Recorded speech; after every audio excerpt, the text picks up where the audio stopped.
It was a night, just like any other in the quiet town of Van Meter, a place where people leave their doors unlocked and neighbors know each other by name. But at exactly 3:14 a.m., the silence was shattered by a frantic phone call to emergency services. That would mark the beginning of a mystery that remains unsolved to this day. The voice on the other end was breathless, whispering a sentence that haunts investigators. "There is no blood, but he is gone." When the first responders arrived at the scene, they found a house that was perfectly sealed from the inside. The windows were locked. The deadbolts were engaged. Yet, inside the master bedroom, a meal sat half-eaten, still warm, and the chair was pushed back as if someone had just stood up to greet a guest. But there was no guest. There was no struggle. And most terrifying of all, there was no Elias Thorne. Welcome back to the channel. Today, we are not just looking at a disappearance. We are examining an impossibility. We are diving deep into the case of Elias Thorne, a story that defies the laws of physics and logic. Over the next 40 minutes, we will deconstruct the timeline minute by minute, analyze the forensic evidence that baffled the experts, and explore the dark theories that attempt to explain how a human being can simply vanish into thin air. Before we try to solve the puzzle of how he died or disappeared, we must first understand how he lived, because the secrets to his end are almost certainly hidden in the details of his daily life. To the outside world, Elias Thorne was a man of predictable habits. Friends described him as meticulous, perhaps even a little obsessive about his routine. He worked as an antiquarian book restorer, a career that required precision and patience, traits that defined his personal life as well. Every Tuesday, he visited the local bakery at 8 a.m.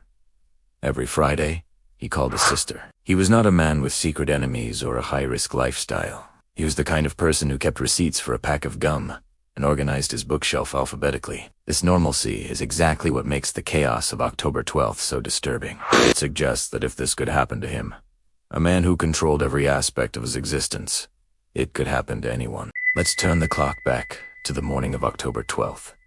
The day began with absolute ordinary precision. CCTV footage from the coffee shop across the street shows him entering at 8:15 a.m., ordering his usual black coffee. The barista, who was interviewed extensively by police, noted nothing unusual about his demeanor. He wasn't anxious. He wasn't checking his watch or looking over his shoulder. He was simply a man starting his day. He arrived at work at 9 a.m. sharp and spent the morning in meetings. Colleagues reported that he was in good spirits, even making plans for a hiking trip the following weekend. This is a crucial detail because it strongly argues against the theory of a planned voluntary disappearance. A man planning to vanish forever does not typically schedule meetings for the next week or buy a new pair of hiking boots, which were later found, still in the box, in his hallway. The first crack in the facade of normalcy appeared at 2:30 p.m. A neighbor, Martha Gable, who was gardening in the adjacent yard, reported hearing a sound. She described it not as a scream or a crash, but as a dull, heavy thud against the shared wall, followed by a sudden, intense silence. At the time, she dismissed it as a piece of furniture falling over. In hindsight, we have to wonder if this was the moment the timeline fractured. Despite this noise, digital forensics revealed that Elias's computer was still active. Emails were sent at 2:45 p.m. and 3:10 p.m. This creates a terrifying discrepancy. If the neighbor heard a struggle at 2:30 p.m., who was sending those emails? Was it Elias continuing his work as if nothing happened? Or was it someone else impersonating him to buy time? As the sun began to set, the atmosphere in the house shifted. We know from cell phone tower data that his phone never left the residence. At 6 p.m., his sister called him for their weekly chat. It went straight to voicemail.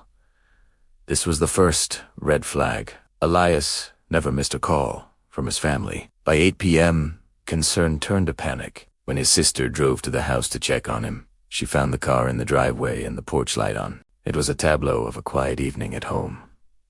She knocked. She called his name.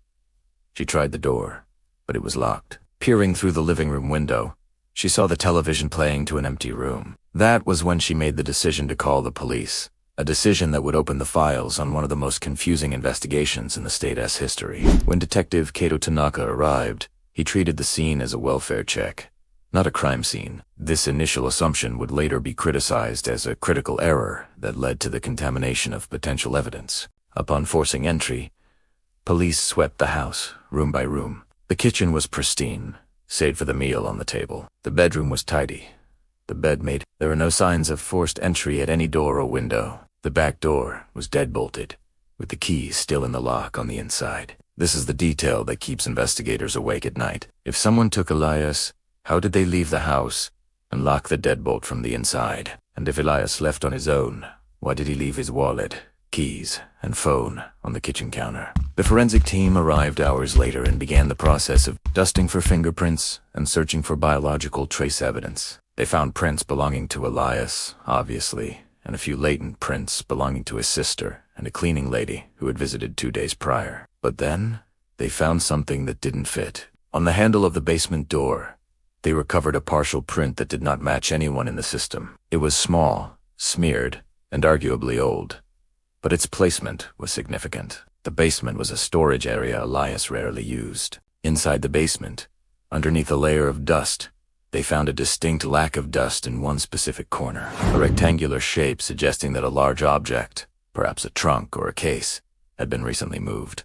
But no such object was found in the house. As days turned into weeks, the investigation broadened to include the people in Elias's life. The primary person of interest was initially a former business partner with whom Elias had a financial dispute years ago. The motive was clear: money and revenge. However, the partner had an ironclad alibi. He was incarcerated in another state for an unrelated white-collar crime at the time of the disappearance. With the most obvious suspect ruled out, police turned their attention to the digital realm. They analyzed the emails sent after the thud was heard. Linguistic experts compared the writing style of those final emails to Elias's previous correspondence. They found subtle differences in syntax and punctuation.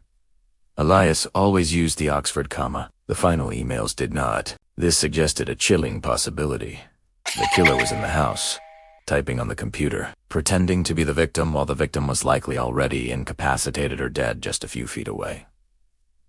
This brings us to the theories. The first and most comfortable theory is that Elias staged his own disappearance. Proponents of this theory point to the lack of a body in the locked doors. They argue he could have had a duplicate key, locked the door from the outside using a string trick, and walked away to start a new life. But this ignores the psychological profile. It ignores the money left in the bank accounts. It ignores the fact that he had just purchased non-refundable tickets for a family vacation later that year. The psychological weight of the evidence suggests he had every intention of living his life. The second theory is far darker. It suggests that this was a professional extraction, a hit.